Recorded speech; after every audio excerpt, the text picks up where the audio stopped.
Happy Memorial Day weekend, everybody. Welcome to another live stream here on youtube.com/Jacksonator Gaming. Thank you guys for clicking on today. Hope you guys are having a wonderful Saturday, May 25th of 2024. Now, you might be wondering, well, Andrew, first things first, why is your screen the American flag? Like, why do you have that in the background? Well, this stream's going to be way different than anything you guys have ever seen before. So this is not a Fortnite stream. This is not a Mario stream. This is actually going to be more of a history-related stream. So if you guys check the description, you'll figure out what I'm doing. But if you guys don't, then let me explain. So Memorial Day, is coming up this weekend. And I decided that today I might do something that I haven't done before. So I'm going to be ranking all 46 presidents of the United States. Give my own opinions. You may have your own, but just please don't just try to like roast me and stuff like that in the comments, because we don't need any of that. This is my personal opinion. You may have your own. But anyway, I'm going to be ranking them. And then I'm going to be sharing you guys another video about the history of this American flag in the background. Now, before I actually do all this, I need to give a shout out to a couple of creators. First, I need to give a shout out to Mr. Beat, not Mr. Beast, but it's Mr. Beast without the S. So, Mr. Beat, he is a history channel guy. He does like all these videos about all the presidents, what their favorite foods are, how they died, what their favorite drink is, what their favorite music is. He even has their own song of each president as well. So yeah, check him out. His video of his US president ranking list, his video is in the description down below, along with the other person who I'm going to be sharing with in a video. So hold on, let me just find it here real quick, if I can.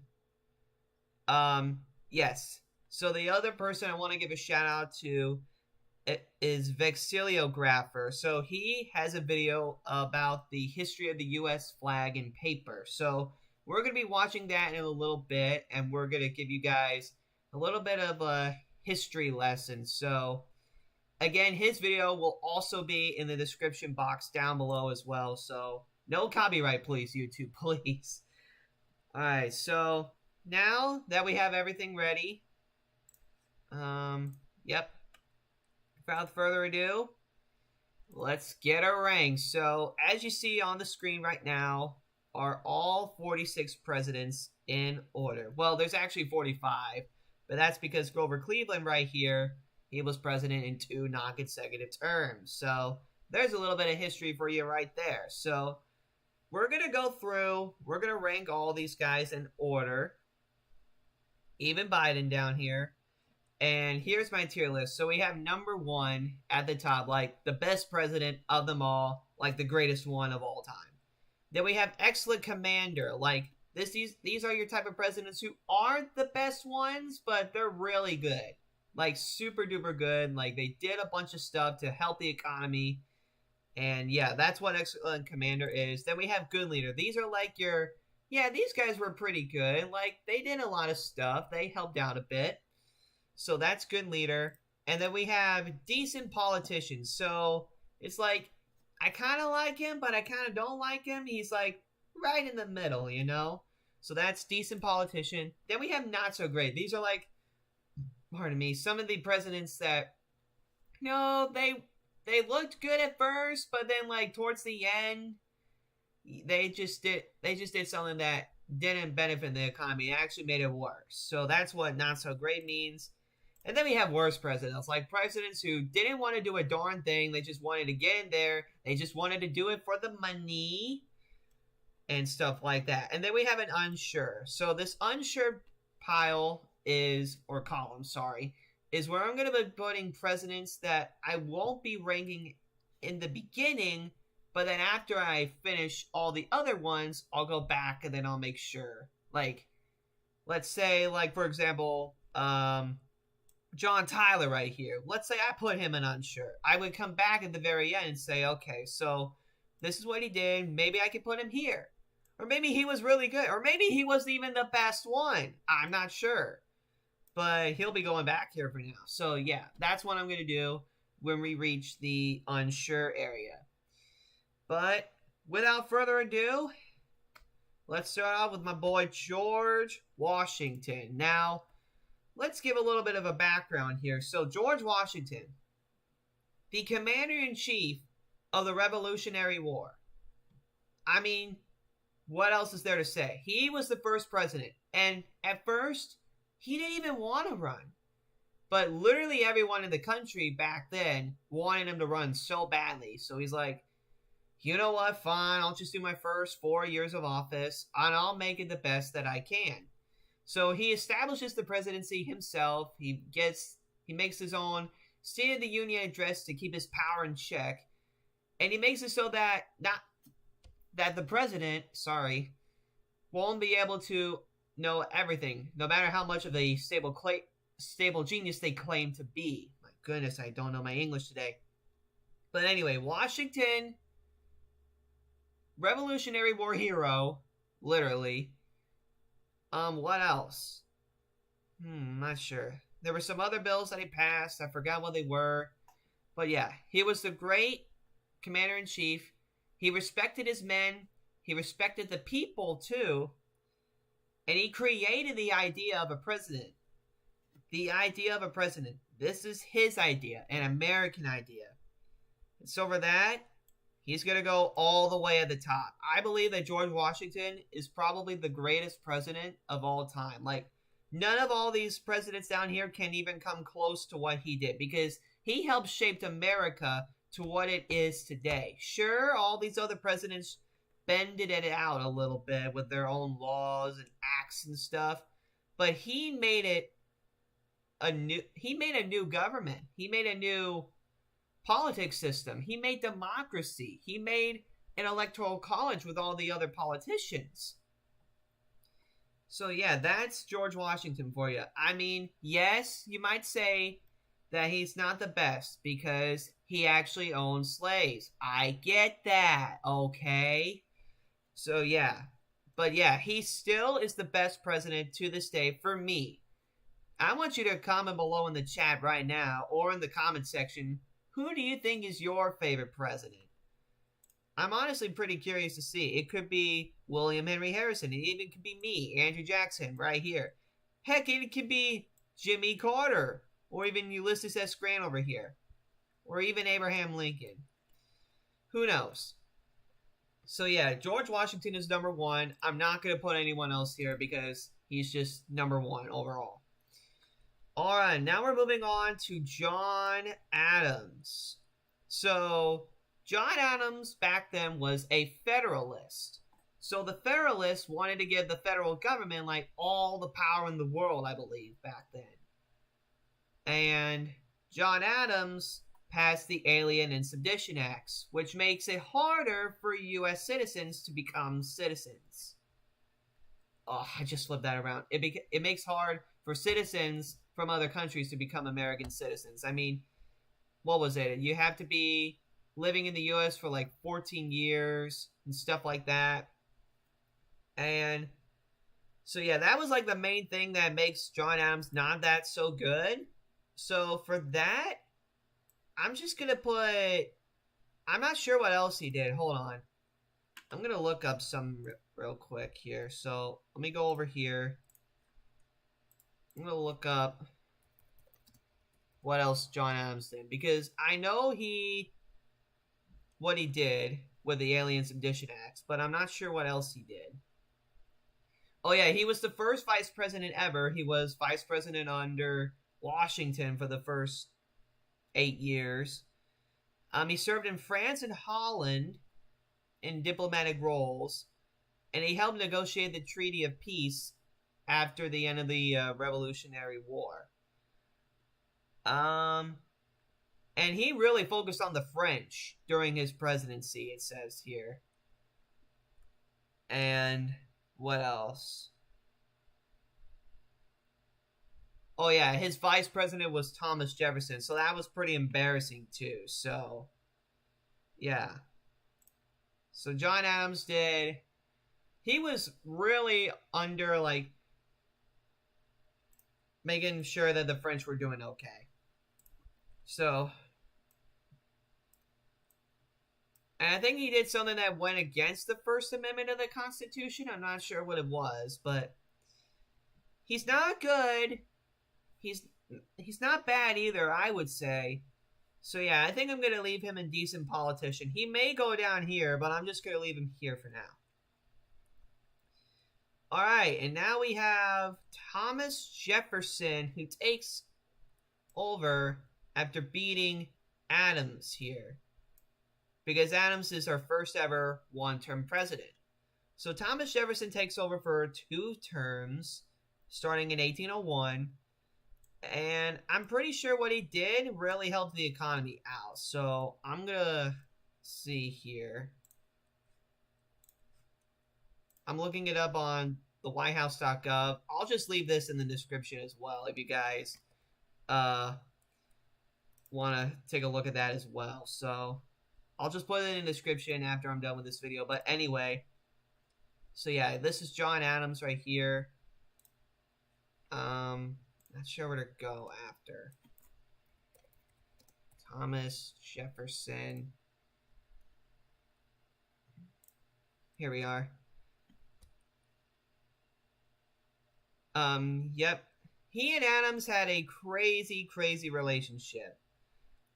I mean, the two of them spent together working together in the Continental Congress, and then they became political rivals for a while.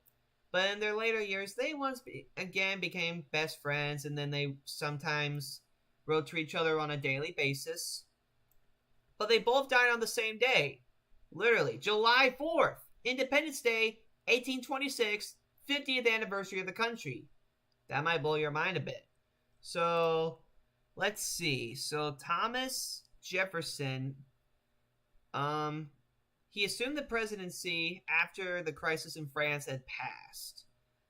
And he was increasingly occupied with keeping the nation from involvement in the Napoleonic Wars, even though England and France interfered with the neutral rights of the American merchantmen.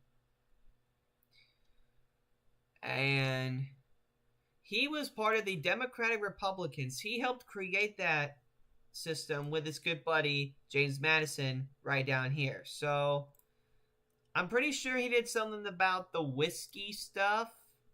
I'm pretty sure. It's hard for me to explain, but oh yeah, here it is. He eliminated the tax on whiskey. And he reduced the nation debt by 1/3. And he also helped lead the squadron to defeat the Barbary Pirates. I actually read a book about it not pretty long ago, but yeah, so that Barbary Pirates is actually a war that is just wanting to be scrapped out. Like, nobody's even talking about it, and I feel like it's gonna be gone soon if nobody starts talking about it. So Barbary Pirates, they come over, they're like, we're gonna steal all your ships. And Thomas Jefferson was like, nah, we're going to send all these people, we're going to destroy all your ships, and then we're going to sue for peace, and then we're going to make sure that you never involve in our business again. So he helped do that. He did do all the whiskey stuff. He eliminated that tax, which got people more drunk. But I think he was a good leader.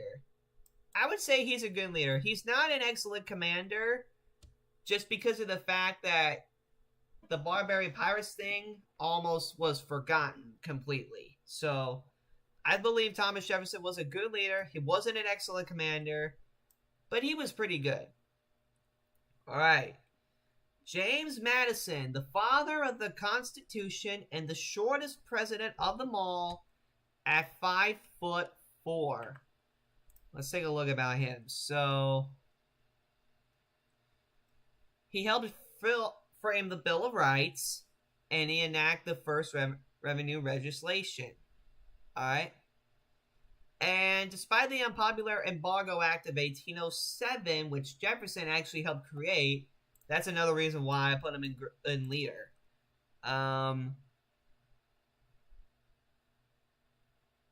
Madison was elected president in 1808 after Jefferson decided to keep the two-term tradition like George Washington before him. And before he took office, this Embargo Act was repealed, as you see there. And it says here that Madison proclaimed non-intercourse with Great Britain. Oh yeah, he was the president during the War of 1812. So he was in charge there. The White House actually, pardon me, it actually got blown up by the British who wanted revenge. So, and that war was basically like a draw. And in this instance, a draw is kind of the victory for the Americans. So, James Madison, he was a good leader during the War of 1812. Sorry, it took me a while to say that.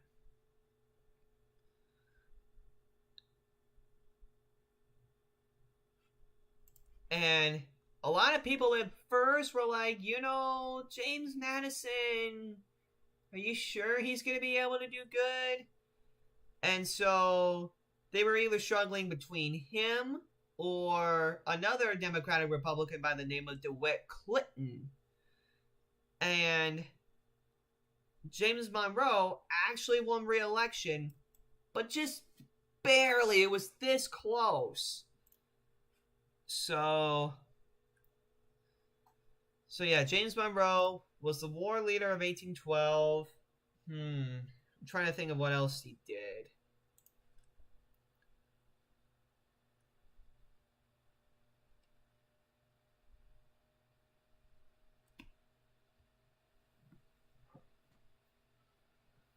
So yeah. I guess that's it. That's all I know. So, James Monroe, leader of the War of 1812. It was a draw, though. I think he was a good leader, like Jefferson, but I think that Jefferson was just slightly a little better. So Monroe's gonna go right here. I mean Madison. Sorry. Now we're gonna talk about James Monroe, the popular James Monroe, the guy that, you know what? I'm gonna change this to up next. So yeah, James Monroe was so extremely popular that in 1820, he literally ran for president unopposed. This was the third time that this happened. Obviously, George Washington up here, he ran both times unopposed. So this was the third and final time in American history in which the candidate basically ran unopposed. And he would have won all the electoral votes. But one faithless elector gave an electoral vote to John Quincy Adams, son of President John Adams. I didn't know why he had to be such a quote-unquote nonconformist. But anyway, James Monroe. Let's see what he did. Hold on. He's yet another dude from Virginia. He joined the Anti-Federalists, which are now the Democratic Republicans, and he was a minister to France for a couple of years. And he made unusually strong cabinet choices, like John C. Calhoun as Secretary of War, and John Quincy Adams as Secretary of State. Oh yeah, and this was the era known as the era of good feelings. But they didn't endure, although Monroe's popularity followed nationalist policies. So, oh yeah, and there was the Missouri Compromise, because up until this point, Missouri wasn't a state yet, and people were arguing that Missouri's constitution was violating the U.S.'s constitution. But in the end, Missouri got its way, and their electoral votes in 1820 would be counted. So that's enough about Missouri. So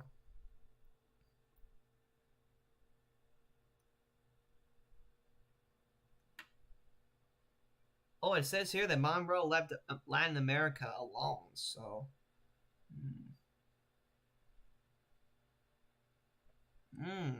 More, what do you call it? More tough relationships with Britain and France I see here. Oh, and also, he wrote the Monroe Doctrine, which really, really set the balance for imperialism around the world, I believe. I'm not sure. If you can help me out in the comments, that would be great. So, anyway. So, yeah, he wrote the Monroe Doctrine, and he would also died on July 4th, 3 years after Jefferson and Adams, which is crazy to believe. He was the third and final one to die on Independence Day.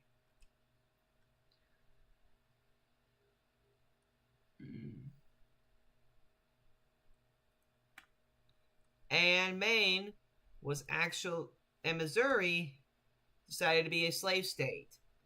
And this is so this is the era of good feelings, as I said before, but it wasn't really that good because of, like, the slavery issue. Oh, yeah, and Jefferson also had over 100 slaves back then. But we don't need to talk about him. We need to talk about Monroe, who won't even look at me. He's just looking over here at the settings bar. But anyway, so yeah, Monroe was so dang popular. He made some good choices. So for that, I'm going to put him an excellent commander. I think Monroe was pretty good. He and John Adams wished to avoid trouble with Spain until it had seceded the Floridas. Oh, so they were trying to get Florida. Okay. So yeah, I think Monroe was pretty good of a leader. I wouldn't say he's the best, but obviously he can't be the best because Washington is the best. No one can compete with him. And he was the minister to France for a while. So yeah, Monroe's going to go an excellent commander. Alright. John Quincy Adams, as claimed by some historians, the smartest president in American history. Because he knew the most languages. I mean, he was the minister to Russia back then. So, and he also served one term as well. So let's see about him. So he was the second dude from Massachusetts. Oh, this is going to be shocking. Alright, so 1824 came along. It's Jackson, Adams, and William H. Crawford left, along with Henry Clay in the Electoral College. Andrew had the most popular votes. Adams came in second, William Crawford in third, Henry Clay last. Only the top three could move on. Why? Because Andrew didn't get 131 votes. He only got 99 electoral votes. So the House of Representatives had to come in because of the 12th Amendment. And literally, I kid you not, Henry Clay and Adams struck on a deal. Henry Clay came up to him and said, "Hey, yo, Adams, I'm going to convince the House of Representatives to vote for you since I'm the well-respected Speaker of the House. So if I do this for you, will you make me the Secretary of State if I win?" And Adams was like, "Sure, buddy, I'll do it." And John Quincy Adams was literally handed the victory. And meanwhile, Jackson over here was going crazy. So, John Quincy Adams. So he urged the United States to take a lead in the development of the arts and sciences through the establishment of a national university. Okay. Ooh.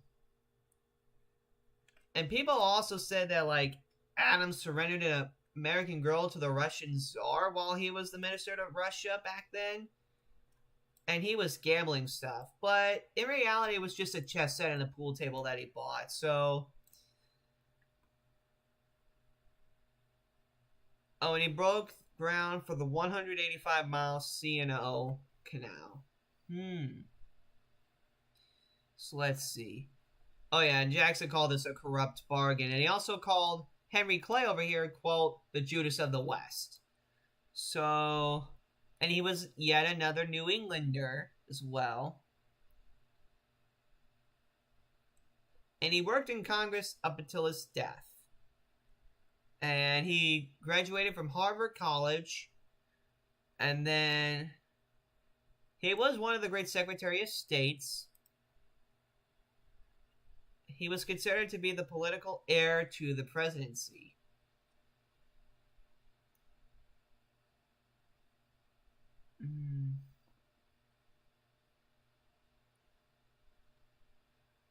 His first annual message is Spectacular National Program. The federal government brings the sections together with a network of highways and canals, and that it develops and conserves the public domain using funds from the sale of public lands. And I think this hurted the economy just a little bit. No, I think it hurt it quite a bit because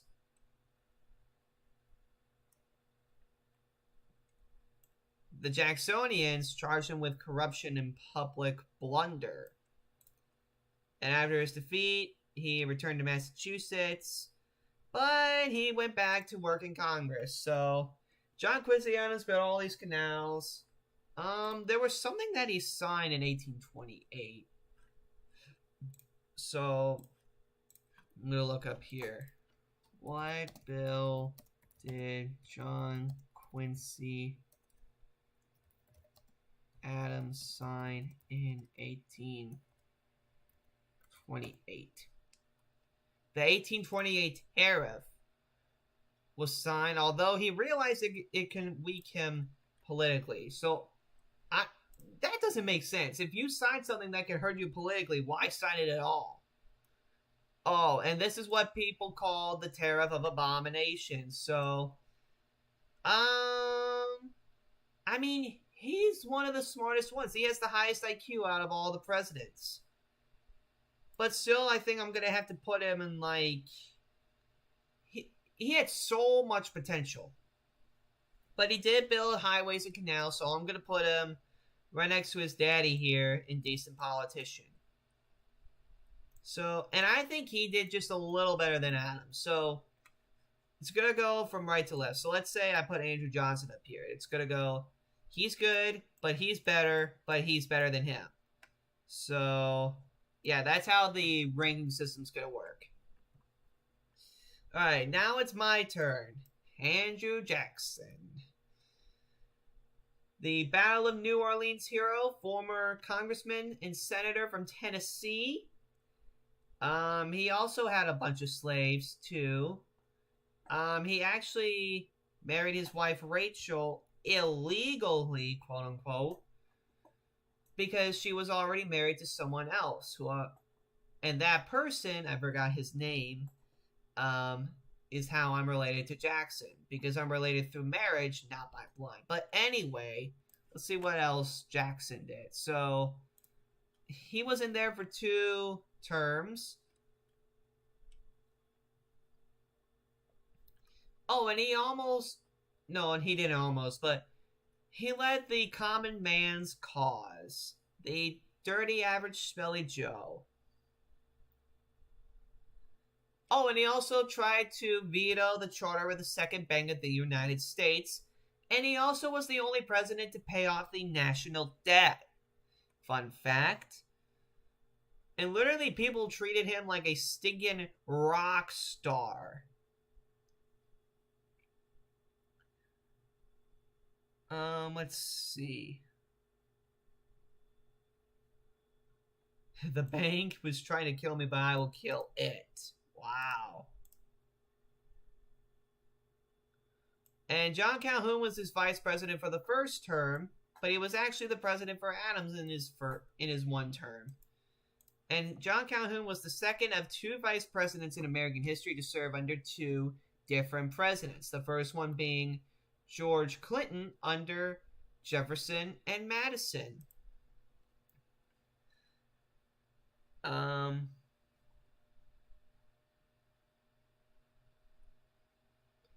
And his vice president, Van Buren, was also the one who helped him create the Democratic Party.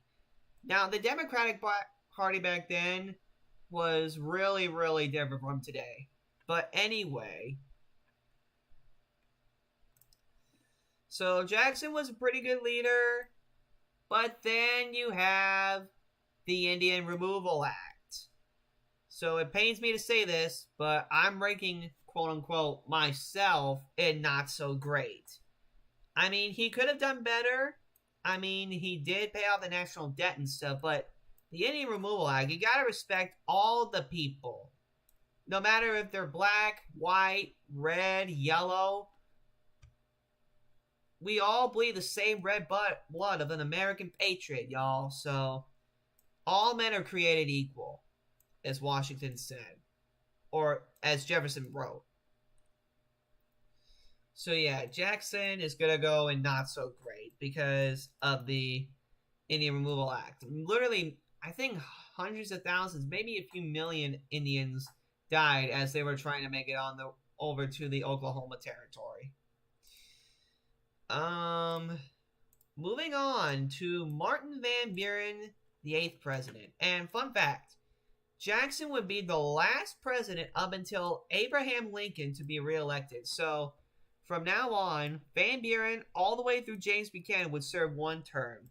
Only Harrison and Zachary Taylor would serve for like only 30 days or like a year. So anyway, let's focus on Van Buren now. So let me see here. No, not William Henry Harrison.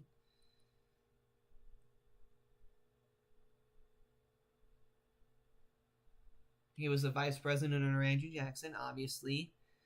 And then there was the Panic of 1837, where hundreds of businesses failed, along with thousands of banks. And millions of people, well, thousands it says here, lost their lands. And it was racked, and the U.S. was racked by the worst depression thus far in history. And then Van Buren comes along, continuing Jackson's deflationary policies. And he declared that it was reckless due to the panic was due to recklessness in business and overexpansion of credit. And he maintained the solvency of the national government. And he also opposed the creation of a new bank, but also the placing of government funds in state banks. And he cut off expenditures as well. And he inclined more and more to expansion of slavery. And he also blocked the annexation of Texas, because it would add to slave territory and might even bring war with Mexico. We'll get to that in a bit.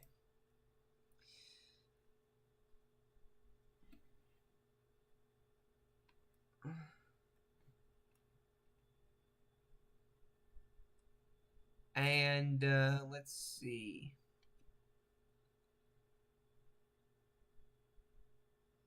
So yeah, I think that's it about Van Buren. So he tried to continue Jackson's policies here, but things didn't go out so well because of the Panic of 1837. So I'm also going to list him as not so great.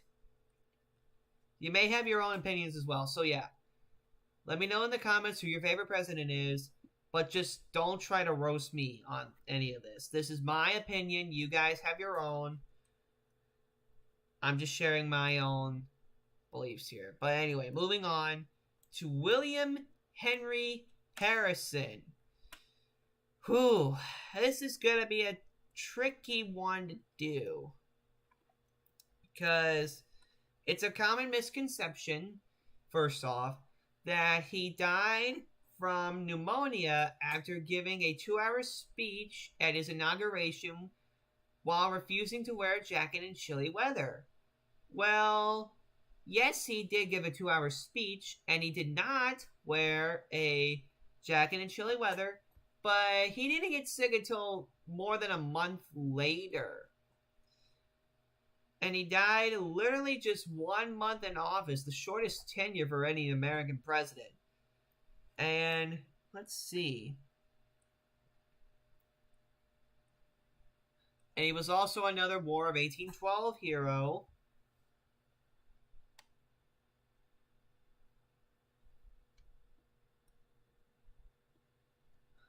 Oh, he let Daniel Webster edit his inaugural address. Okay.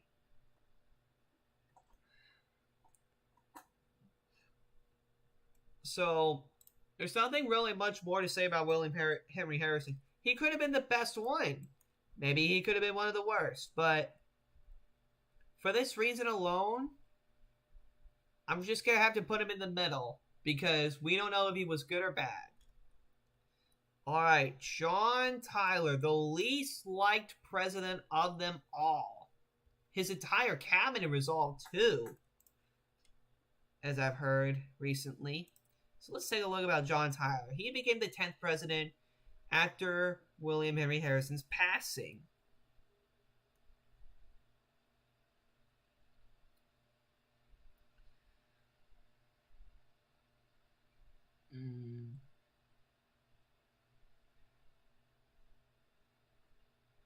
And he was ready to compromise on the banking question, but Clay was not going to budge. Exchequer system. Tyler vetoed Clay's bill, too, to establish a new national bank. Similar bank bill was passed, but again, he vetoed it. He was like vetoing, he was like, I see here. So I think that what this is trying to say is that he was going against everything because he's a Whig, and I think the government was mostly Democratic based. Well, mostly Whig based. I'm not sure. They enacted much positive legislation. He did sign a tariff bill protecting northern manufacturers. Okay. And in 1845, Texas was annexed. Okay. And he led a compromise movement that failed. And then he created the Southern Confederacy. Oh, and then he made John C. Calhoun Secretary of State. But he returned to the Democratic Party. But, I mean, the administration strengthened the presidency after this tariff bill, but also increased sectional cleavage that led towards Civil War. Now this is the point where, like, the United States was starting to, like, fall off the edge of a mountain here. So I think, yeah, John Tyler wasn't that good, but I think I'm going to have to give him the not so great thing. I don't think he was as good as Van Buren, though. Or Jackson. Alright, the most underrated president of them all, James K. Polk. He was in office for one term. He could have ran for a second, but he decided not to. He got all of Oregon without going to war.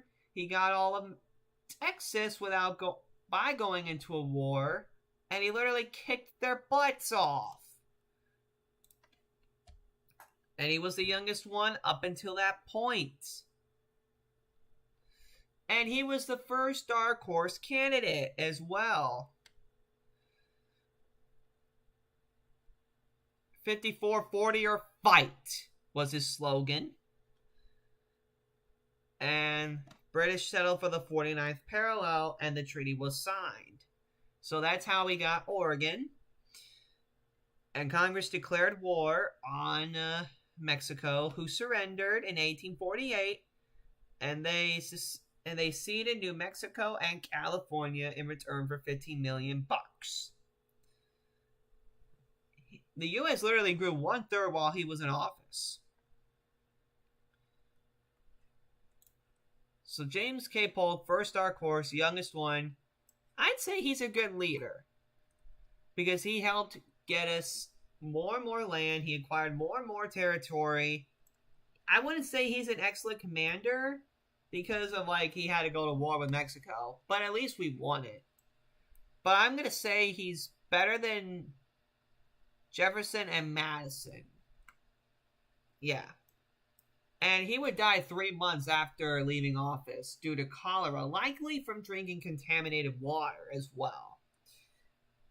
Having the shortest retirement age for any American president. Let me turn on my bowling pin fan here. Alright, Zachary Taylor, the war hero during the Mexican-American War. Yet another dude from Virginia. He was a Whig, and he never voted in an election. He decided to call himself a Whig as well. And he acted at times as though he were above parties in politics. Pardon me. And Southerners were furious. And he had a stormy conference with Southern leaders who threatened secession from the Union. And this led to the Compromise of 1850, which is Vice President Millard Fillmore took over after he died in 1850. Not much to show for him, though. So let's see. Squatter sovereignty. Northerns. Free Soil Party. Oh, okay. So Martin Van Buren over here was back at it for another go. But he lost. Not to Tyler, but to Taylor over here. In the Free Soil Party. And fun fact, Martin Van Buren was struggling to get re-nominated for the party that he helped create, which was the Democratic Party. And he has 100 slaves as well. And this would lure Southern votes.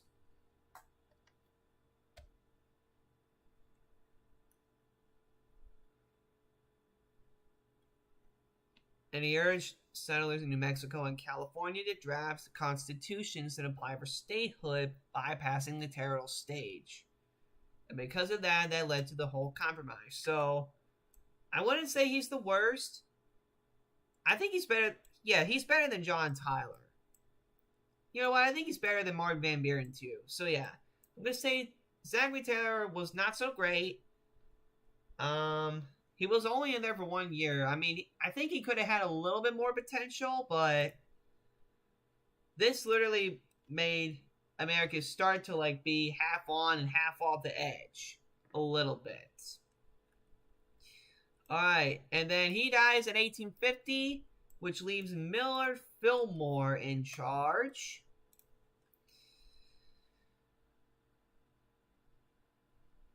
And this would be the Whigs' last presidential candidate, by the way.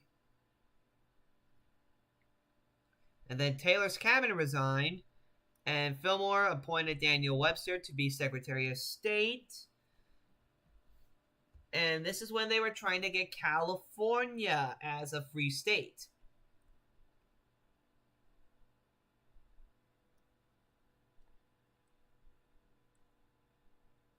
So, let's see. Breaking up. Douglas provided 5 separate bills to Senate. Okay. Admit California as a free state, which was passed, sorry. Settle the Texas boundary and compensate her. I think that was passed. Grant territorial status to New Mexico. Place federal officers at the disposal of slaveholders seeking fugitives. Oh yeah, that's just them saying, you know what, we could just go back up to the north to recapture any escaped slaves. And abolish the slave trade in the District of Columbia. And he had signed them all into law.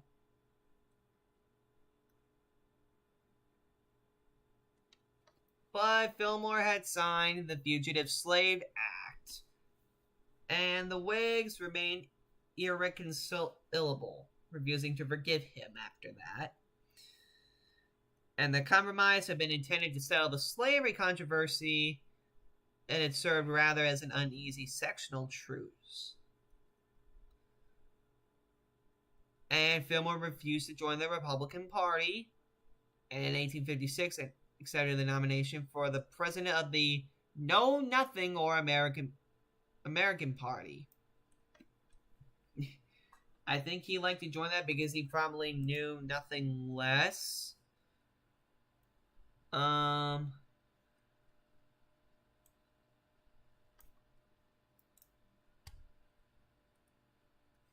So yeah, that's all that Millard Fillmore do. He helped finish the Compromise of 1850. It did make Whigs unhappy, though, that he signed that treaty. Yeah, so, like, from, like, all the way until, like, here, up to Ulysses S. Grant, you're going to see, like, a bunch of bad presidents, in my opinion. So, I think that Millard Fillmore was a little worse than Zachary Taylor, in my humble opinion. Alright, now seemingly out of nowhere in 1852 comes another dark horse candidate, babyface Franklin Pierce, the youngest one at the time now, from New Hampshire, and he supported the Democrats, and he won that election in a stinking landslide. And everybody was thinking, yay, babyface Pierce is going to make a lot of changes to America. Well, tragedy seemed to follow this guy around throughout his whole life, because, as I heard from Mr. B, again, his video will be in the description below. He said that Franklin Pierce hopped on a train, and he got into a train crash, which killed his only surviving son. And then after that, it just casted a huge shadow on his presidency, and he just drank alcohol all the time, and he just didn't do anything good.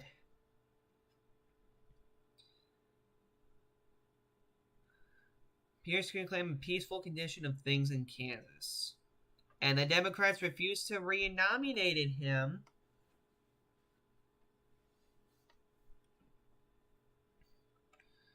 But first, Pierce had to only make gestures toward expansion of it to excite the wrath of Northerners, who accused him of acting as a cat's paw of Southerners eager to extend slavery. So yeah, this was still during the slavery era, and he rose apprehension when he pressured Great Britain to relinquish its special interests along part of the Central American coast, and even more when he tried to persuade Spain to sell Cuba. But then you got the Kansas-Nebraska Act, which repealed the Missouri Compromise and reopened the question of slavery to the West. So, babyface Pierce, he's not so great at all. But he could have done a lot better if he didn't drink the whole time with alcohol. If only his son was still alive back then. So, I'm going to say, I'm going to put him in not so great. I'm almost tempted to put him right here in worst presidents, but I'm just going to leave him here at the bottom of not so great. Alright, James Buchanan. No words. There. Literally, James Buchanan was the worst president in American history, in my humble opinion. So, here's the facts. He joined the Democratic Party. He won. He saw the states seceding from the Union. He literally did nothing about it. But let's see if this website here, the whitehouse.gov, can convince me otherwise. And as Chief Justice delivered the Dred Scott decision, asserting that Congress had no constitutional power to deprive persons of their property rights and slaves in the territories. Southerners were happy, but the decision created a furor in the North. And he made Kansas a slave state. And every significant bill that they passed, the Republicans literally failed. He literally vetoed every single bill from the Republicans. And the federal government reached a stalemate.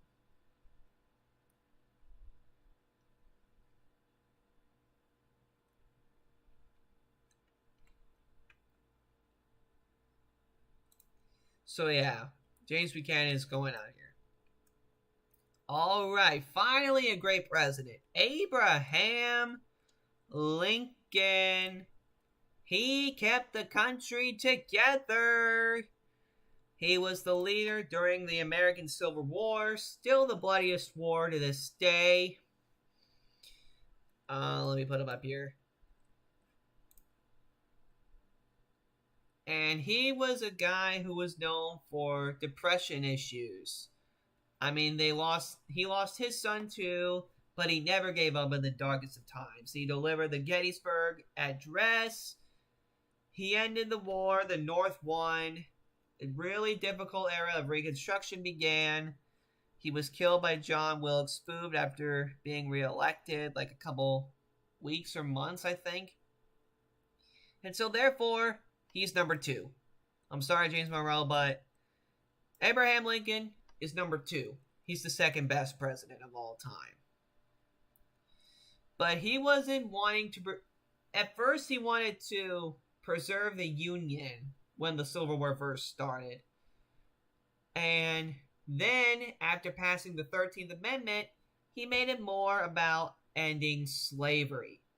And this made the British and the French and the Spanish not get involved. Because if they were to get involved, they would have been on the Southerners' side. And they would have won. And then Jefferson Davis would have been the next president of the Confederate States. So yeah, Abraham Lincoln's going up there. But in his second election, he went with a Democrat as his vice president, Andrew Johnson, who was the first president to be impeached because he rejected, like, everything. He was like James Buchanan 2.0.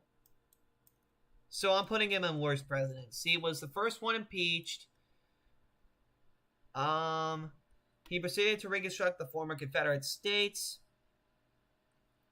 Radical Republicans moved vigorously to change Johnson's program.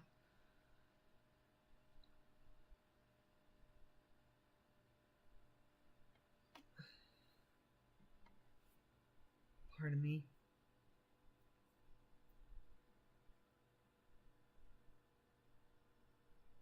And he violated the Tenure of Office Act by dismissing Secretary of War Edwin M. Stanton, and the House tried him in the Senate in the spring of 1868, but by one little vote, Johnson was still president. So Johnson is going here. Worst presidents, but James Buchanan's down the line. Alright. Ulysses S. Grant. We're past all the Civil War stuff. He was a leader during that for the North. He was a big whiskey guy. He allowed radical Reconstruction to run its course in the South. And he brought part of his army staff to the White House. He accepted handsome presents from admirers. Wow. And he authorized the Secretary of the Treasury to sell enough gold to wreck their plans of Jay Gould and Jane Fisk, who were speculators. And he was attacked by the liberal Republican reformers. And he won re-election, obviously. And he allowed for Reconstruction. So I think he made the country a little better. So I'm going to put him in good leader. I'm going to put him at the bottom of good leader. I think he helped out with the American people just a bit. And he paid debts and provided his family, racing against death. And he died in 1885. So yeah, I think Grant helped out with what is it? Radical Reconstruction. Yeah, so we allowed the South to do all the Reconstruction themselves, because the North was like under their control as Reconstruction began. But slavery was abolished, though, which was a good thing. Alright. The guy with the best beard, Rutherford B. Hayes, who won the election by just one little vote. The closest one ever in American history.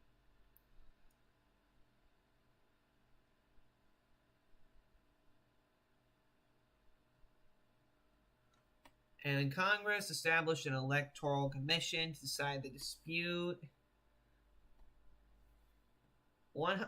by one vote, 185 to 184, Rutherford Hayes won, becoming president number 19.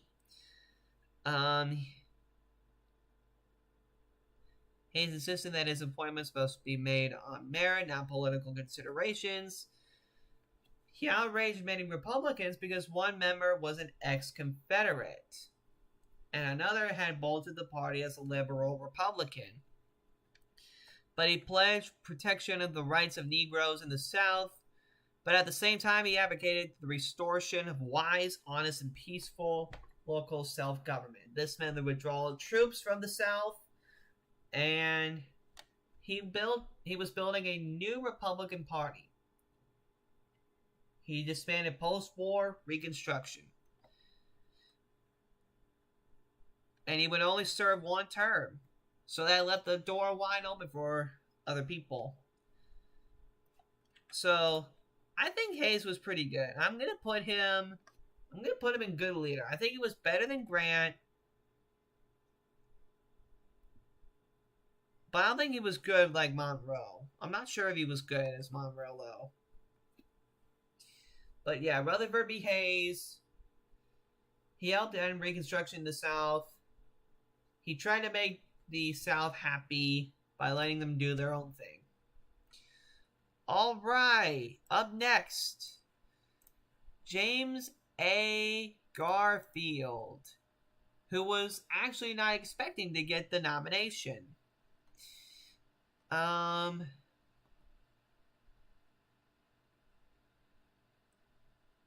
he actually became yet another quote-unquote dark horse candidate.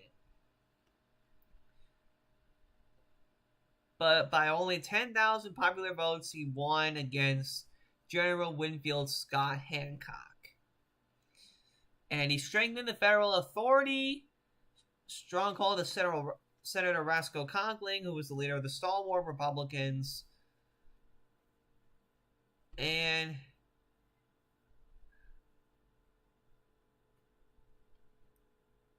let's see. And his Secretary of State invited all the American republics to a conference together, but it never took place. And then on July 2nd of 1881, a mentally ill fellow by the name of Charles Guiteau came up to Garfield, shot him twice. And he was actually starting to recover, but his doctor literally messed things up, and he caused a severe infection while trying to get the bullets out.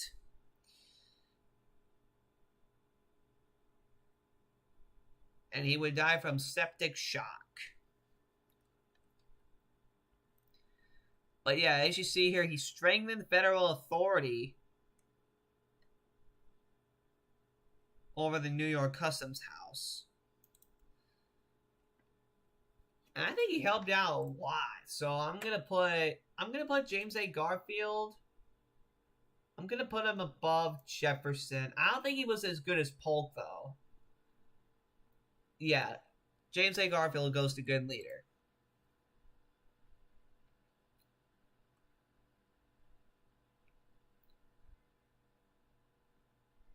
All right. So he gets shot. And then he dies. His vice president, Chester A. Arthur, takes over.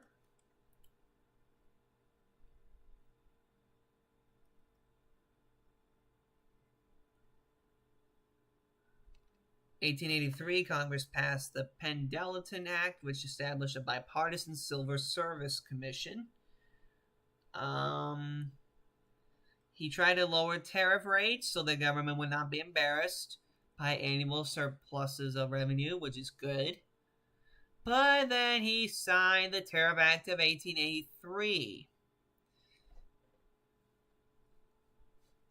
And it began to emerge as a major political issue between Republican and Democrat.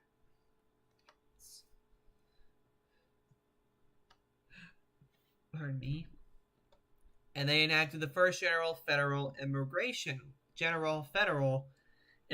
law. Try saying that 5 times fast, but anyway. He demonstrated as president he was above factionalism of the Republican Party, if indeed not above the party itself. I think he was trying to treat himself as a rock star.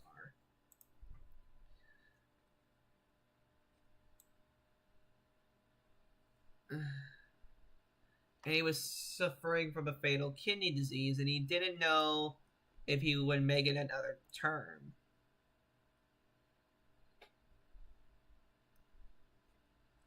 So, the tariff was not that good. So, I'm going to say that Chester Arthur is decent. He's a decent politician. But I don't think he was as good as what William Henry Harrison would have been if he was still alive. So yeah, that's where I'm going to put Chester Arthur. Alright. The first and only, as of right now, president who served 2 non-consecutive terms, Grover Cleveland. He vetoed many, many pension bills. And he angered the railroads by ordering an investigation of Western lands they held by government grant. He forced them to return 81 million acres. He signed the Interstate Commerce Act. He called on Congress to reduce high protective tariffs. And many, many people liked him. And then he was elected again in 1892. And he was facing an acute depression.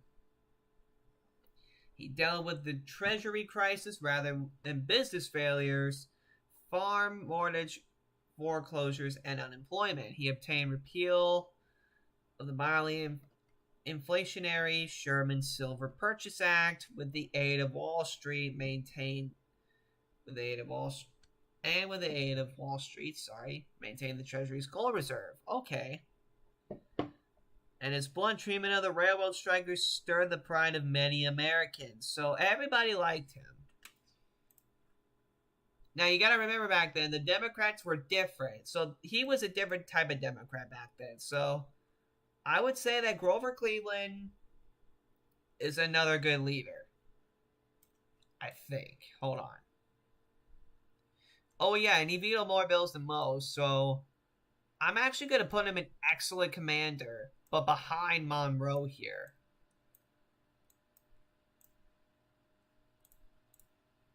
Yeah.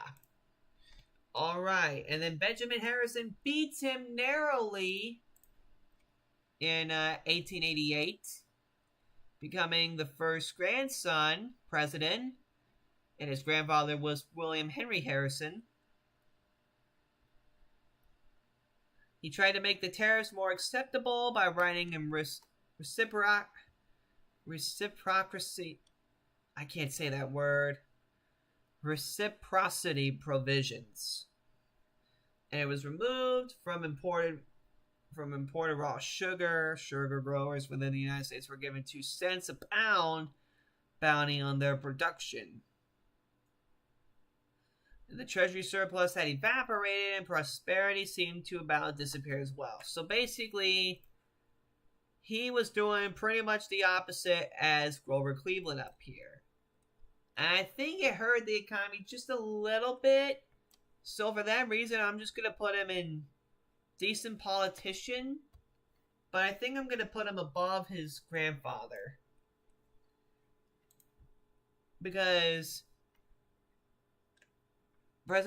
he signed the Sherman Antitrust Act to, quote, protect trade and commerce against unlawful restraints and monopolies. The first federal act attempting to regulate trusts. So, yeah. You know what? I'm going to put him below his grandfather. I don't think it was that good. And then you had Grover Cleveland again. But now we move on to William McKinley.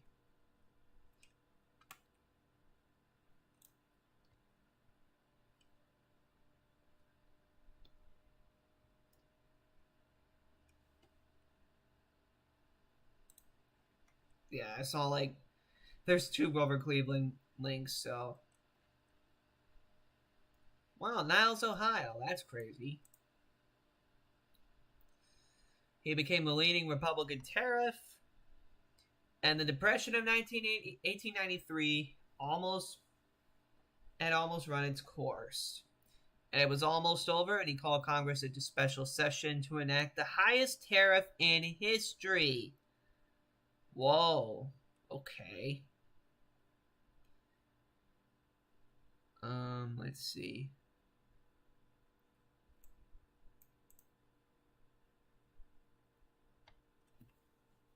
And foreign policy dominated McKinley's administration. And there was the 100-Day War.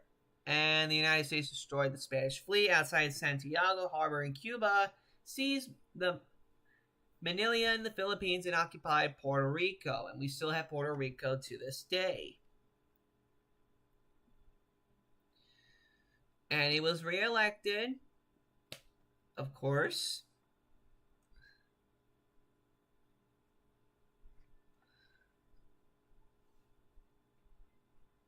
But the reason why behind that war is because he was unable to restrain Congress or the American people. And this was for the independence of Cuba, which is a big plus. So, let me put him up here. I'm going to put William McKinley.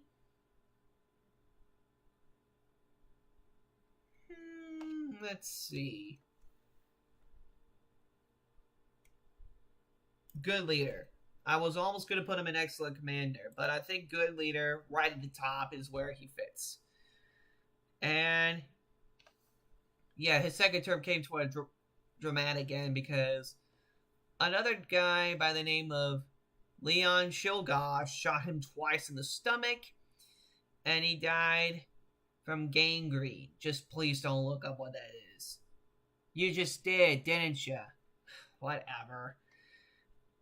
Yep. He died 8 days later after the shooting, and he was starting to recover, but then he got the gangrene. So that's how he died. Alright.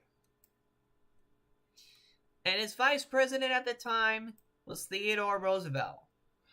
What a guy, let me tell you. The first American to obtain the Nobel Peace Prize. The youngest president in American history. He steered the United States more actively into world politics. He spoke softly while carrying a big stick. He won the Nobel Prize for mediating the Russo-Japanese War, reached a gentleman's agreement on immigration with Japan, and sent the Great White Fleet on a goodwill tour of the world. And he was a huge friend of the environment. He crusaded endlessly on matters big and small, with his high-pitched voice, strutting jaw, and pounding fist.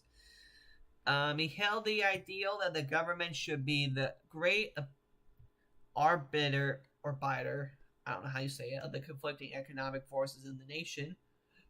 Pardon me. Especially between capital and labor, guaranteeing justice to each and dispensing favors to none. And he was a trust buster by forcing the dissolution of a great railroad combination in the Northwest. He was a great leader, y'all. That's why I'm putting him at number 3. Excellent commander, right below Abraham Lincoln. He reshaped the American politics system.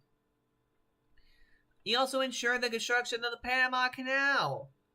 And he even used the Monroe Doctrine to prevent the establishment of foreign bases in the Caribbean. Bringing back the Monroe Doctrine, I see, which is really big. That's why he's better than Monroe. Alright. William Howard Taft. Everybody in the beginning thought he was going to be Theodore Roosevelt 2.0. But I'm going to put him in decent politician for now. I'll change his rank in a bit. Or I'll put him back down here. Everybody was thinking that he was going to be Theodore Roosevelt 2.0, as I just said. But he was just like his own person. He fired all the people that Theodore Roosevelt hired.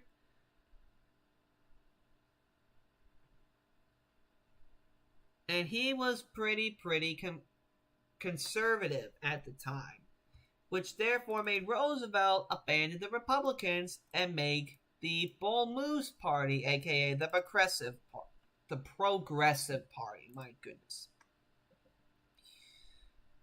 And he preferred law to politics. And he made him Secretary of War. And he disliked the campaign. One of the most uncomfortable 4 months of my life.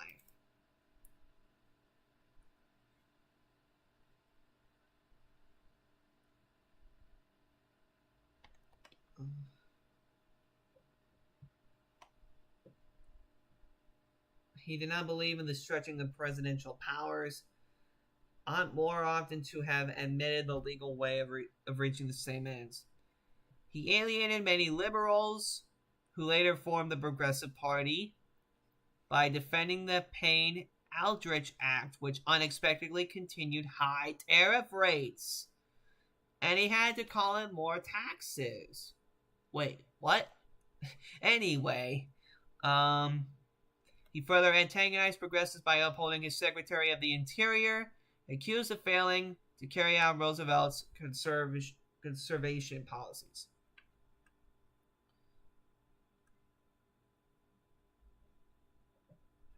And this literally made the Democrats win the next election. So, for this reason, I think I'm going to have to put Roosevelt at the bottom of decent politician. He could have done better. But he's never going to be as good as Roosevelt. Alright.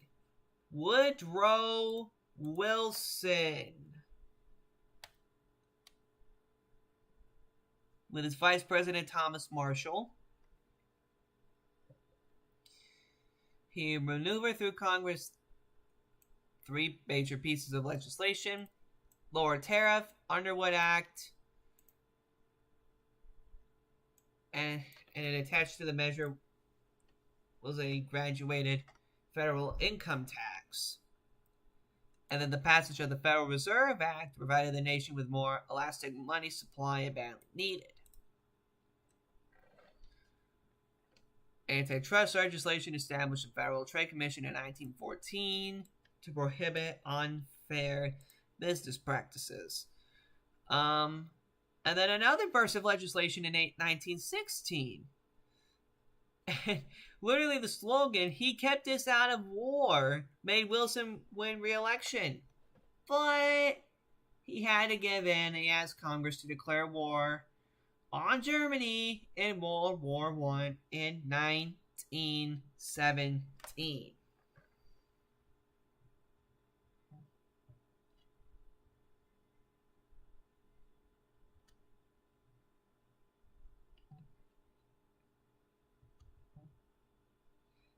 Thanks, Mom, for checking in on me.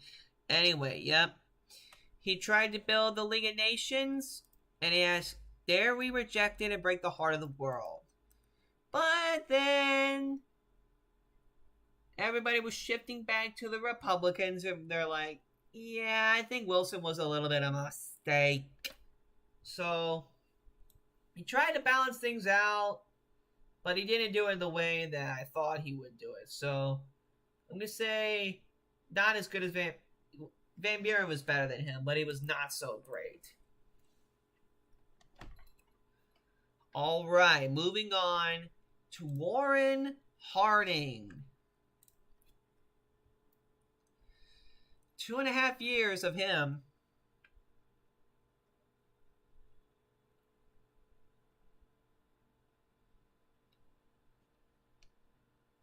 Whoa. I played every instrument but the slide trombone and the E-flat cornet, he once remarked. Wow. I only have a trumpet, trombone, and a little keyboard in here. He won the presidential nomination by an unprecedented landslide of 60% of the popular vote. And he easily got and Republicans got the president's signature on their bills. They eliminated wartime controls, slashed the taxes, established a federal budget system, restored the high protective tariff, and imposed tight limitations upon immigration. But then by 1923, the post-war depression seemed to be giving way to a new surge of prosperity, and newspapers hailed Harding is a wise statesman carrying out his campaign promise: less government in business and more business in government. But not all of his administration was so impressive. Some of his friends were using their official positions for their own enrichment. My friends, they're the ones that keep me rocking the floor nights. And he journeyed westward in summer of 1923, taking with him his Secretary of Commerce, Herbert Hoover. And he did not live to find out how the public would react to the scandals of his administration. And he died of a heart attack in San Francisco. So, Harding was... I don't think he was that good of a president. I wouldn't say he's not that bad either. Yeah, I'm gonna put him here. I think he's just a little better than, Chester Arthur, though.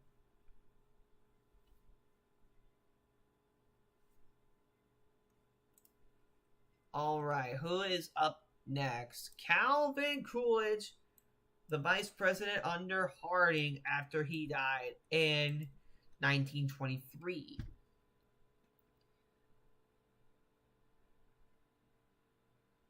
And he demonstrated his determination to preserve the old morale and economic pursuits amid the material prosperity which many Americans were enjoying. He used to use federal economic power to check the growing boom or to ameliorate the depressed condition of agriculture in certain industries.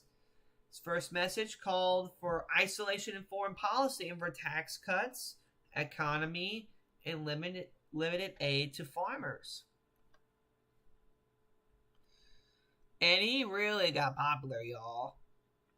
And it was becoming known as, quote, Coolidge prosperity, unquote. And he won re-election, of course. He was both negative and remote. Was both of the most negative and remote of presidents. And he was no kinder than, and he was the most kindest one, it says.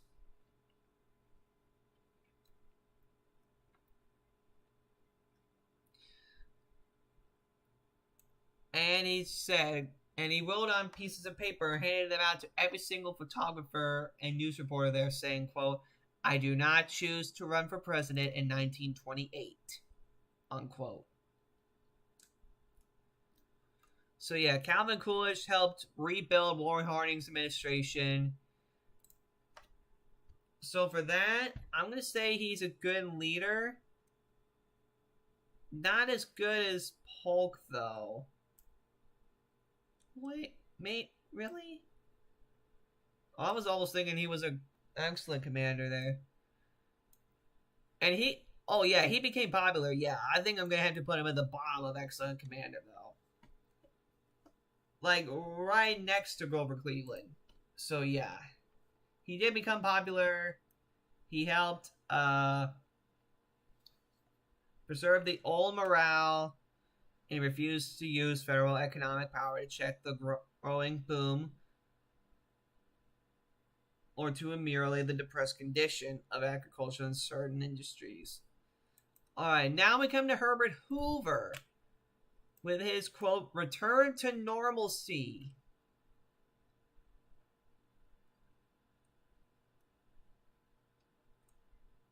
And he said, we in America today are nearer the final triumph over poverty than ever before in the history of any land. But little did he know that in 1929, those words came back to bite him in the butt. Because the stock market crashed. And that while he would keep the federal budget balanced, he would cut taxes and expand public works spending. And boy, oh boy, did things get worse and worse for him. Some people called him callous and cruel. And he said he became the scapegoat for the Depression, was badly defeated in 1932. He became a powerful critic of the New Deal, warning against tendencies towards statism. So yeah, Herbert Hoover. If the Depression didn't happen, I think he would have been up here. But because the Depression happened, he wasn't that good. He's a little. No, I think he was a little better than Wilson, I would say. Maybe a little better than Van Buren. No. Yeah, I think he's a little better than Van Buren, though. What? No. Herbert Hoover was a little there. Alright. Franklin Roosevelt. 12 years. We could have had 16 with him. 12 years of Roosevelt.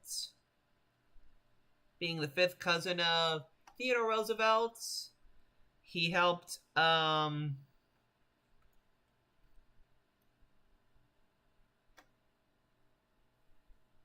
he proposed and Congress enacted a swimming program to bring recovery to business and agriculture, relief to the unemployed, and to those in danger of losing farms and homes, and reform, especially through the establishment of the Tennessee Valley Authority. And then the nation achieved some measure of recovery, but some bankers and businessmen would turn more and more against his New Deal program. But then Roosevelt responded with a new program, the Social Security, heavier taxes on the wealthy, new controls over banks and public utilities, an enormous work relief program for the unemployed. And literally every single election, he dominated. Too. And then, however, the Japanese attacked Pearl Harbor on December 7, 1941, and then Roosevelt decided to declare war on Japan, and then Hitler declared war on America, even though he totally didn't have to.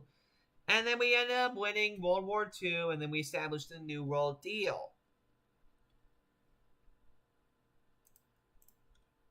So, and remember, this was before Democrats were all crazy, in my opinion. But you have your own opinions, too. So, anyway. Franklin Roosevelt is going to go up here. He's better than Grover Cleveland, but not as good as his cousin, though. I feel like I want to move Monroe because he was the president during the era of good feelings. He was so popular. Nobody wanted to run against him. He could have ran for a third term if he wanted to, but yeah. Nah, I think I'm going to put him up there. Yeah. I really like Monroe. Alright, so then Franklin Roosevelt dies after his fourth election, just a couple weeks after. And then his vice president, Harry Truman, comes along and takes over. And he finishes the World War II by dropping 2 atomic bombs on Hiroshima and Nagasaki. And then he tried to establish the New World Deal. And then he asked Congress to aid the 2 countries, Turkey and Greece, in the Truman Doctrine. And the Marshall Plan stimulated spectacular economic recovery in war-torn Western Europe. I think they gave $15 billion to European countries who were struggling. And then this is when the Cold War started. And then they established NATO in 1949. And then North and South Korea decided to attack each other. But then they ended up just suing for peace.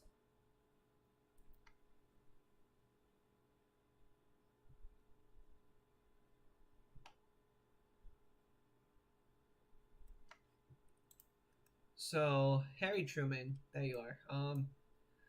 So yeah, I don't think he was as good as Theodore Roosevelt, but I think I'm going to put him in good leader, right at the top here. Alright. Dwight D. Eisenhower, the leader of the D-Day. Leader of D-Day on June 5th. I like Ike, you like Ike, everybody else likes Ike too. And he won, and he was reelected. And now, after Roosevelt died, they made it so that you can only have 2 terms. Not 3 and not 4. So just 2. And then meanwhile, during this time, Stalin dies. And Dwight D. Eisenhower creates the interstate highway system. But he did it literally threateningly. My grandfather once told me that he said, they're like, hey, we're going to build a highway system in here, and if you don't comply, I'll literally shut this state down. But it literally benefited the economy in such a great way that therefore, he's better than Monroe. He's better than Monroe. Simple as that. What else is there? Yep, and he was a great commander-in-chief as well. He negotiated for military strength. He tried to reduce the strains of the Cold War. He signed a truce to end the armed peace along the border of South Korea.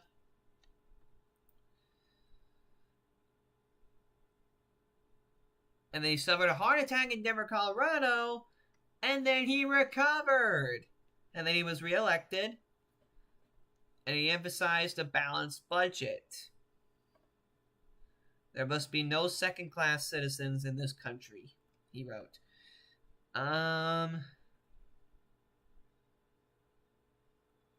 He urged the necessity of maintaining an adequate military strength, but caused that vast, long continued military expenditures could breed potential dangers to our way of life. So yeah, he created the highway system. He helped end the Korean War, which is kind of like a draw, and it makes the economy a lot better. So Dwight Eisenhower is number 4. All right, John F. Kennedy. This is one of these presidents where everybody liked him. Everybody liked him. Ask not what your country can do for you. Ask what you can do for your country. He was like a big game changer for the Cold War. He wished America to resume its old mission as the first nation dedicated to the revolution of human rights. And he brought American idealism to the aid of developing nations. But the hard reality of the communist challenge remained. And he permitted a band of Cuban exiles already armed and trained to invade their homeland. And the world was bracing for World War III, but the Russian communist leader Nikita Khrushchev was like, hey man, you know if you remove your bombs from Turkey, we will remove ours from Cuba? He's like, oh, okay. And then the world took one huge sigh of relief there.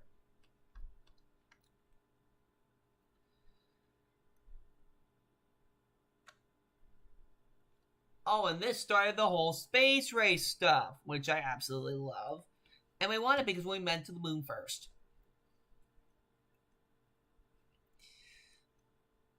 And he reinforced the Berlin garrison and increasing the nation's military strength, including new efforts in outer space.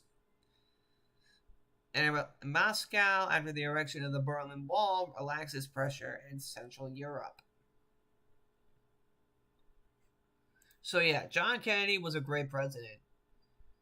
But in my humble opinion, I don't think he was as good as not Monroe. He's better than Monroe. I'm not sure if he was as good as Eisenhower, though. I'm just going to put it... Yeah, I think he's number 5 for now. He's the top 5. Because he helped us not go into World War III, which is amazing. And he was a great philosopher. He was a great thinker back then. And then he gets shot by Lee Harvey Oswald while in Dallas, Texas, becoming the 4th and final president as of now to be assassinated. And then his vice president Lyndon B. Johnson takes over, and this is when the Democratic Republican starts to be on the decline here, because Johnson asked Congress to declare war on Vietnam because there was yet another thing, just like Korea, where North and South were battling each other. So he sent the Americans there, but they didn't. But thanks to the camouflage of the jungle area where the Viet Cong lived, they tore the Americans to shreds, and so they were forced to be sent back home many, many years later. That war was like the biggest embarrassment for the American country, so for that reason alone, I'm going to put him in not so great. Like right here, just a little bit above Fillmore. But let's keep reading and see what happens.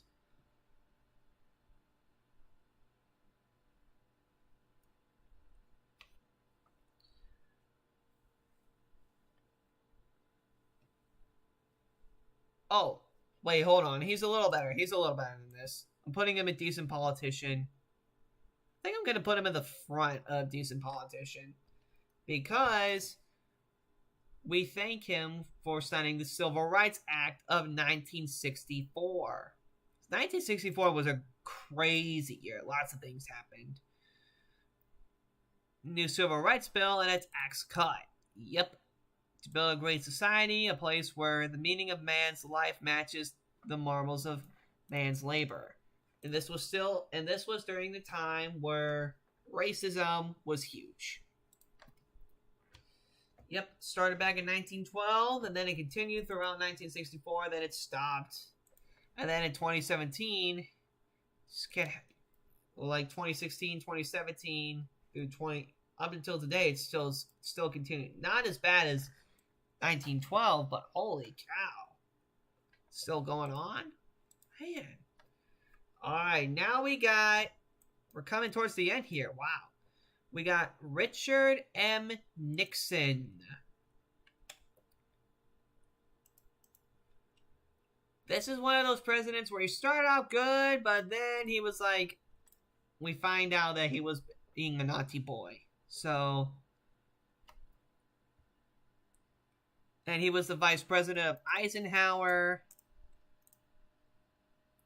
And he used détente to help ease relationships with China, because they were starting to become communist now.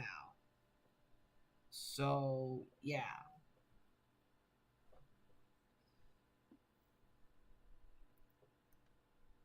And his vice president had such the coolest name ever, Spiro Agnew. Anyway, so we helped settle tensions with China, so that puts him like up here and good leader. But then we find out that we find out about the Watergate scandal, so that puts him like right in between Jefferson and Monroe here, in my opinion. I mean, if that wasn't it, he would have been like still right here, but he was still a good leader, in my opinion. Like right here. Yep. So yeah. And he was the first president to resign. And so, because of his resignation, Gerald Ford takes over. Now you might be thinking, wait. Gerald Ford? What happened to Spiro Agnew? Well, he resigned like the year before, involving his own scandal. And then Ford tried to I can't even speak today, I'm so sorry. But as president, Ford tried to calm earlier conservators by granting former President Nixon a full pardon, which that is so nice of him. So I'm going to put him in decent for now. Let's keep reading. And during the first 14 months, he vetoed 39 measures, and his vetoes were usually sustained. We declared our independence 200 years ago, and we are not about to lose it now to paper shufflers and computers, he said. And he acted vigorously to maintain U.S. power and prestige after the collapse of Cambodia and South Vietnam. Preventing a new war in the Middle East remained a major objective by providing aid to both Israel and Egypt. And the Ford administration helped persuade those two countries to accept an interim truce agreement.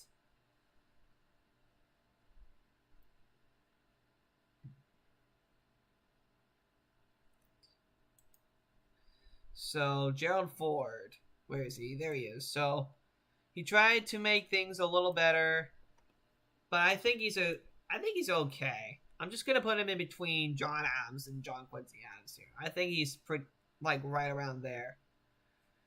All right, now we have Jimmy Carter, who is still alive to this day.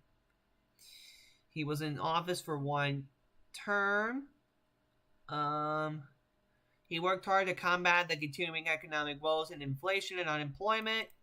He could claim an increase in nearly 8 million jobs and an increase in the budget deficit measured in percentage of the gross national product. But inflation and interest were at an all-time high. And the Iranian hostage crisis occurred. And he couldn't even get them to release them.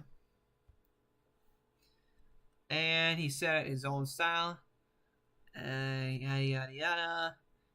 Obtaining ratification of the Panama Canal treaties. That's pretty good.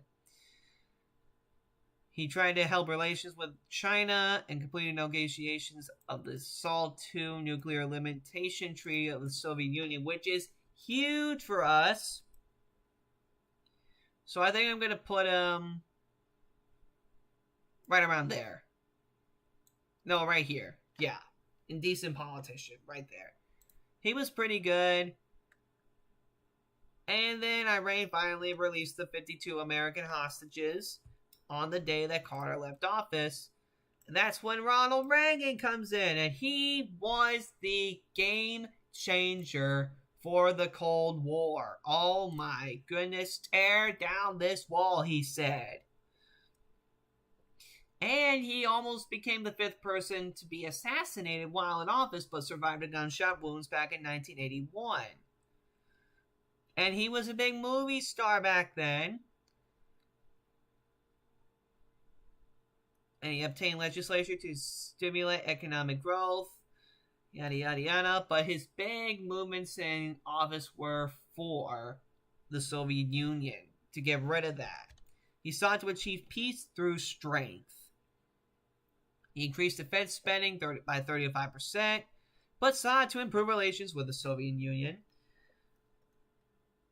And he, in dramatic meetings with Gorbachev, he negotiated a treaty that would eliminate intermediate-range nuclear missiles, and he declared war against the terrorism, sending American bombers against Libya after evidence came out that it was involved in an attack on American soldiers in a West Berlin nightclub. In keeping with the Reagan Doctrine, he gave support to the anti-communist insurgencies in Central America, Asia, and Africa. The Reagan years saw a restoration of prosperity, and the goal of peace through strength seemed to be within grasp. So therefore, he's an excellent commander above John F. Kennedy at number 5. Simple as that. Pardon me. You just can't get any better than him. Like, literally. I mean, you can because of Washington, but you can't get any better than him when it comes to dealing with the Soviet Union, in my opinion. Alright, now we have George H.W. Bush.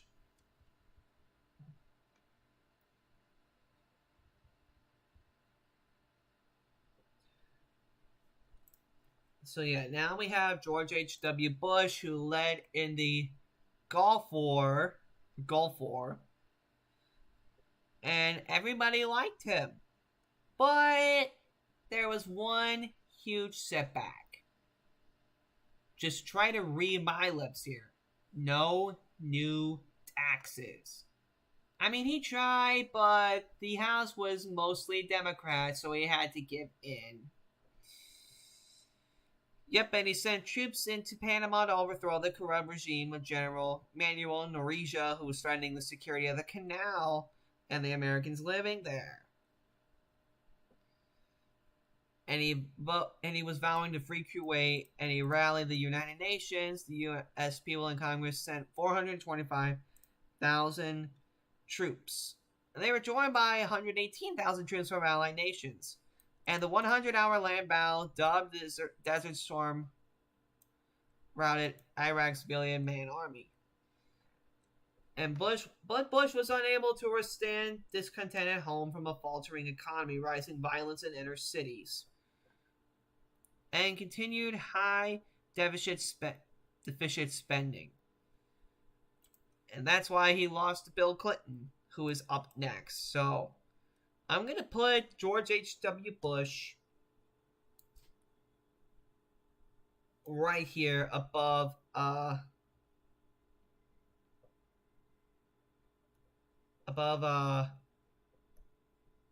James K. Polk. Alright, so now we have Bill Clinton. Oh boy. I mean, he was good, but then he was not so good for one big reason, and for one big reason only. The whole Monica Lewinsky thing. The whole Monica Lewinsky thing. That is right. The second president to be impeached, he was tried by the Senate and found not guilty of the charges brought on him, and he apologized to the nation for his actions and continued to have unprecedented popular approval ratings for his job as president.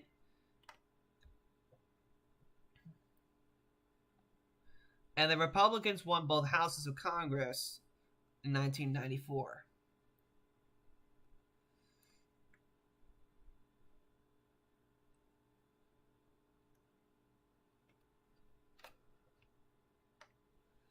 They represented a new generation in American political leadership for the first time in 12 years. Both the White House and Congress were held by the same party, which is crazy. Both Republican, okay. But anyway, yes, Bill Clinton's going here because of the whole tax stuff and the whole Monica Lewinsky thing. So yeah, nothing much to say about him. George W. Bush now. He helped us get through 9/11, and he was also attending Yale University after service in World War II.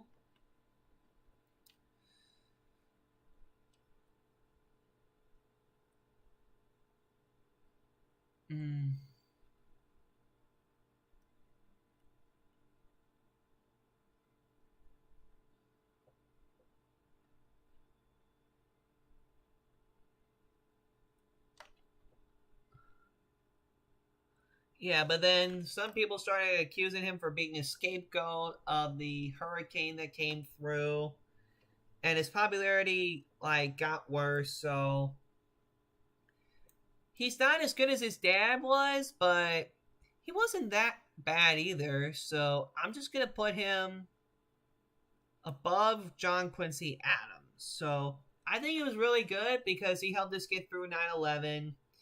But then you got the Iraq War and stuff like that, so I'm just going to put him here. Alright, now this is where I'm starting to get nervous, because the final three presidents are presidents that everybody's been talking about and stuff like that. Now we have Barack Obama, the first African-American president in American history. He was dealing with the wars in Iraq and Afghanistan and the continuing menace of terrorism. He provided Obamacare, but it was pretty expensive to people. And he overseen the killing of Osama bin Laden. And but a new self-proclaiming Islamic State arose in Syria, known as ISIS. And his administration also adopted a climate change agreement signed by 195 nations to reduce greenhouse gas emissions and slow global warming. The union is not yet perfect, but we are getting closer, and that's why we celebrate. Mindful that our work is not yet done. And he became the 4th president to receive the Nobel Peace Prize, which is pretty crazy enough. But I just don't like Obama for like... I mean, he did make Obamacare, but he just made it so expensive. So for that reason, I'm just going to say that he's not so great. Just above me, though. All right. Donald J. Trump. He built that wall. He did the First Step Act. He signed a major tax reform bill and oversaw a reduction of federal regulations. And he also renegotiated trade agreements with Mexico, Canada, China, Japan, and South Korea. But he was impeached twice.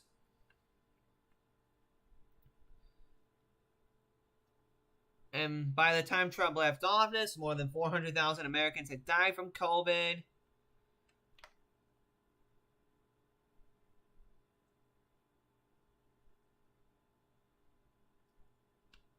So, yeah. But all that aside, I like Trump. I think he was a really good politician. I wouldn't say he's the best, but he helped negotiate stuff with who do you call it? All those other countries like Canada, China, South Korea, all that stuff. So for that reason, I'm gonna put him below James K. Polk, but above Garfield. All right, and finally, we have Mr. Joe Biden, our current president. Oh boy. I do not know how I'm going to do this.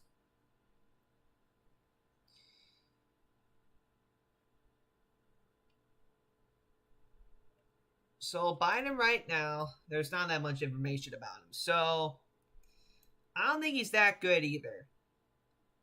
I want to say he's one of the worst. But just hear me out real quick. I'm just going to put him here for now. Hear me out. Alright? Now, this is my own opinion. Just don't attack me, please. But he brought the troops home from Afghanistan. He did do all that stuff for COVID, but that kind of didn't work out. But other than that, that's pretty much all he did. That's pretty much all he did. Other than that State of the Union address thing and whatnot. So for that reason, he's the second worst. All right. And there you have it, guys. This is my tier list. Now, I'm going to go around and see if there's any things that I want to edit here. So, I want to edit Monroe here. I'm going to put him right here above Trump. Now, yes, he was the president during the era of good feelings, but... And he was extremely, extremely popular, but he just didn't do as good as some other presidents did. I mean, I don't think he did that much to help Britain out, or the French. I'm not sure what else he did, but yeah, I'm just going to put him there. And other than that, I think this is pretty good. So yeah, this is my tier list. Comment below what do you think your favorite American president is. But now I'm going to go over... Oh, wait. I didn't even show you it this entire time. Oh, my gosh. I didn't even show you this entire time. I am so sorry. So, yeah. I guess you can call that like a surprise until the very end, huh? So, I'm so sorry about all that. But now I'm going to change it over here. Now I'm going to pull up the other video that I put in the description of my video. So, where is it? Over here. There it is. Alright. Let me pause this. First flat. Go over here. And let me just switch it back over here. So this is the Alex Graffer's video of the history of the United States flag. Now, it's Memorial Day coming up, so I figured why not do a little bit of a history lesson over the United States flag. So let's watch this thing together. The first flag of the United States was adopted in 1777 out of the colors red, white, and blue. The new country had just declared its independence from Britain and was made of 13 new states that used to be British colonies. So they decided to put 13 red and white stripes on the flag. And in this blue area of the flag, called the canton, they placed one white star for each of the 13 states in the Union. Delaware, now this Pennsylvania, is all in order, by the New way. Jersey, Georgia, Connecticut, Massachusetts, Maryland, South Carolina, New Hampshire, Virginia, New York, North Carolina, and Rhode Island. So this was the first United States flag, with 13 stripes and 13 stars. Eventually, 2 more states were added to the U.S., so they added 2 more stripes, and of course 2 more stars for Vermont and Kentucky. 15 stripes and 15 stars. But then, soon enough, there were 5 new states. Now, I want to point out here that all 5 of these states up here, they didn't all come out at the same time. They came out on their own. Like, Tennessee was, around in,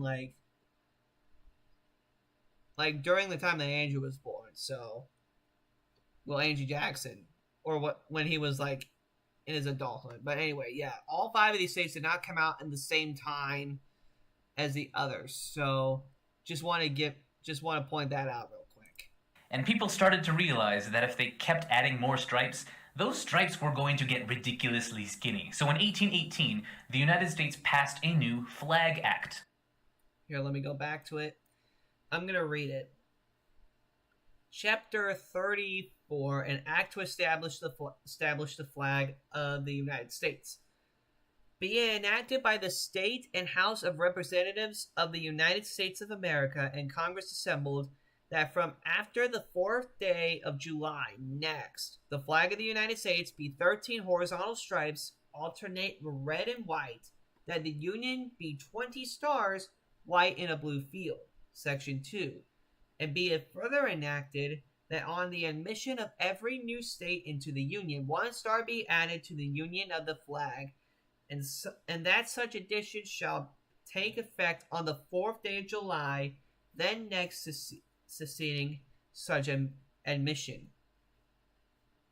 Approved on April 4th, 1818. Flag Act law, which would keep the number of stripes at 13 in honor of those first 13 states. But they would add new stars to the flag for the new states to come in the future. It looks better that way. So these 5 new states were Tennessee, Ohio, Louisiana, Indiana, and Mississippi. 20 stars. The next state to enter the Union was Illinois on December 3, 1818. Now that new Flag Act declared that once a new state or states enter the Union, the flag wouldn't officially get its new stars until the next Independence Day, July 4th, which is still the rule today. So because Illinois became a state on December 3, 1818, the new star was officially added to the flag on July 4, 1819. So, Illinois, 21 stars. Now, by the next July 4th, 2 new states had joined the Union, Alabama and Maine, which actually split off from Massachusetts. So let's just put that one back. Okay, so this is the whole... Now let me explain to you guys why Maine split off from Massachusetts. It's because of the Missouri Compromise. So, Missouri decided to call itself a slave state. And then the North was like, you know what?